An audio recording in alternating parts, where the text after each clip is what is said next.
Friends, இன்றைய சுவையான lunch மெனுவை பார்ப்போம். மிக டேஸ்டியான தக்காளி குழம்பு.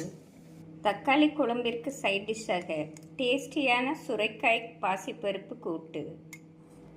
இந்த சூடான சாதத்துடன் இந்த டேஸ்டியான முருங்கைக்காய் போட்டு செய்த தக்காளி குழம்பை ஊற்றி சாப்பிட்டோம் என்றால் மிக டேஸ்டியாக இருக்கும்.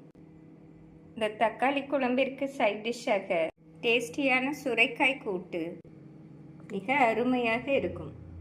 ஃப்ரெண்ட்ஸ், இந்த தக்காளி குழம்புடன் சுரைக்காய் கூட்டு மிக டேஸ்டியாக இருக்கும். ஃப்ரெண்ட்ஸ், இந்த தக்காளி குழம்புக்கு சைட் டிஷ்ஷாக இந்த வாழைக்காய் சிப்ஸ் மிக டேஸ்டியாக இருக்கும். இன்றைய லஞ்ச் மெனுவில் முருங்கைக்காய் போட்டு செய்த தக்காளி குழம்பு, சைட் டிஷ்ஷாக சுரைக்காய் பாசிப்பருப்பு கூட்டு, பனானா சிப்ஸ் பார்த்தோம்.